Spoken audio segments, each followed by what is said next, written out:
د هغې نه بعد یو ورو سوال کړی دی چې یو سړی دی مونځونه یې پرېښودي ډېر زیات او قصدن یې پرېښودي دي او ده ته اوس دا پته نه چې څومره مونځونه دی به قضا څنګه راګرځي او آیا قضا به صرف د رمضان په میاشت کې راګرځي؟ الجواب چې مونځونه پرېښوده قصدن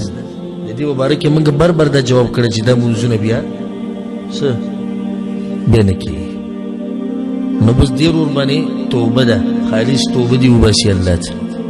او رجوع دې وکړي الله سبحانه وتعالی ته او که یو سړي نه مونځ د عذر د لاسه پاتې شوی درته عادت معلومي نو بس راګرځئ خو د هغې سره هم دا خبره نشته چې د روژې په میاشت کې به یې راګرځئ او زما ذهن دلته بله خبره راغله قضای عمرې چې کوي قضای عمرې به کوم وخت کې کوي هلته د روژې په میاشت کې او ځکه دې روژو دا تپوس هم دغې لپاره کوي او څو رکعته یې قضای عمرې څو رکعته یې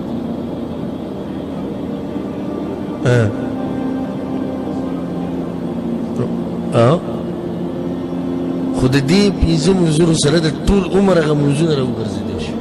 څومره اسانه طریقه ده زمونږ هغه دین کې چې هغه میډ ان انډیا او میډ ان پاکستان دی دا انډیا او د پاکستان جوړ شوی دین دی چې ته روژې په آخري جمعه او دغه پنځه منځونه وکړه او ستا ټول منځونه راوګرځېدي دغه دین نه ټوغه جوړول دي ګپ شپ ته بیا موږ سره ځان ستړی کوو کې به نو که روژه راله جو